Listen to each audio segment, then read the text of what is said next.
জন জুড়ে বলেন কয়জন? হ্যাঁ ইউটিউবার ভাইয়ারা, আবার এটা দিও না যে 1000 শাশুড়ি, এটা কাটতে দিও, তাহলে কিন্তু বেকায়দায় পড়ে যাব।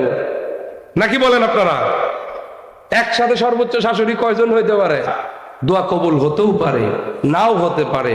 দুইটি জায়গা ডিরেক্ট কবুল হয়, দুইটি জায়গা হচ্ছে মা এবং বাবা। সুবহানাল্লাহ বলে না? যুবক, আপনার কি লাগবে? আপনার মা যদি দোয়া করে, আপনার বাবা যদি দোয়া করে, আল্লাহর আরশে আজিমে সেটা ডাইরেক্ট কবুল হয়ে যায়। তাহলে মা বাবার জন্য দোয়া চাই কি চাই না? কোন দোয়া পড়তে হবে?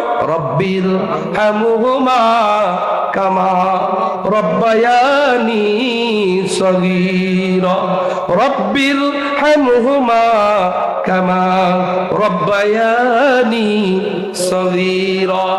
এটা হচ্ছে মরে গেলে এই দোয়া। আমার বাবা মরে গেছে, আমি বাবা হারা মানুষ, ছোটবেলায় বাবা হারাইছি।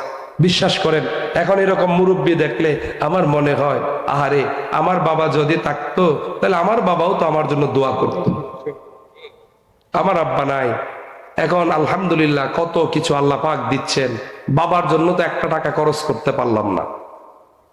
কথা বলেন না কেন ভাই? যুবক, এখন আপনার বাবা আছে, আপনি খেয়াল করতেছেন না। একদিন আপনি সব বুঝবেন, কিন্তু তখন তো বাবা কবরে চলে যাবে, তখন বুঝে তো আর লাভ হবে না। আমি যুবকদের বলি, এই যে আমরা সবাই মায়ের হাতে টাকা পয়সা দেই, খুব খেয়াল করবেন, কিন্তু বাবাকে কিন্তু আমরা ওইভাবে খেয়াল করি না। বাবারা যখন বুড়া হয়ে যায়, মুরব্বী হয়ে যায়, তাদেরও হাত খরচের দরকার পড়ে। কথা বলেন? দেখা গেল 50 কাঠা 70 কাঠা জমি আছে, কিন্তু বাবা তো আর জমি বিক্রি করতে পারে না। আপনি মাসের চাকরি করে মনে করেন বাবারে তো টাকা দিছি, জমি রেন রাখতেছে, এই আপনি কিছু টাকা আলাদা করে দিবেন, যে আব্বু এই 500 টাকা তুমি এই মাসে ছাটা খাইও। দেখবেন নোট টাকাটা পায় আপনার বাবা বলবে, পুত্রে আমি টিয়া দিয়ে কি করবো? এই যে মুস্কি হাসিটা দিবে, আর বাবা বলবে, বাবা এতদিন আমি ছিলাম তোর বাবা, এখন তুই হয়ে গেলি আমার বাবা। বাবা যখন হেসে দিবে, আল্লাহর আরশটা খুশি হয়ে যাবে। বাবাকে ভালোবাসুন, মাকে ভালোবাসুন। মনে রাখবেন, মা বাবার পায়েন, মা বাবা যদি খুশি হয় আল্লাহ খুশি হবে। আর নবীজি বলছে, মায়ের পায়ের নিচে জান্নাত। কার পায়ের নিচে জান্নাত? জোরে বলেন, কার পায়ের নিচে জান্নাত? মায়ের। একটা উদাহরণ দিলে ক্লিয়ার হবে। এই যে আমি বলছি, ইন্নাল্লাযীনা আমানু ওয়া আমিলুস সালিহাতি লাহুম জান্নাতুন তাজরি মিন তাহতিহাল আনহার যালিকাল ফাওজুল কাবীর। যারা ঈমান এনেছে, নেক কাজ করেছে, তাদের জন্য সুশোভিত জান্নাত রয়েছে, যে জান্নাতের নিচ দিয়ে নহরসমূহ প্রবাহিত। এটা হচ্ছে তাদের জন্য একেবারে বিগ অপরচুনিটি অথবা বিগ গিফট। এটা হচ্ছে অনেক বড় মাপের দয়া আল্লাহ পাকের। এখন সেই জান্নাতের একটা জানালা, একটা দরজা কেনার ক্ষমতা পৃথিবীর কারো নাই। বলেন আছে? সারা পৃথিবীটা বিক্রি করলে দরজা কেনার টাকা হবে না। অথচ আমার নবীজি বলছেন, সেই জান্নাতটাই হলো মায়ের পায়ের নিচে। তাহলে জান্নাতের দরজার দাম যদি এত বেশি হয়, তাহলে জান্নাতের দাম কত? আর জান্নাতের দাম যদি এত বেশি হয়, জান্নাত কার পায়ের নিচে? জুড়ে বলেন, মায়ের। তাহলে মায়ের পা দুইটার দাম কত? এই বাবা কয় না, কয় না, কয় না।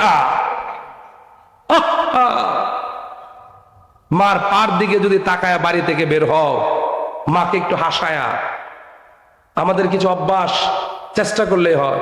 আমরা আমাদের সন্তানদের জন্য বিস্কিট নেই, যার যেমন সামর্থ্য, খেজুর নেই, একটা বিস্কিট মার জন্য হাতে করে নিলেই কিন্তু হয়। বলেন না কেন?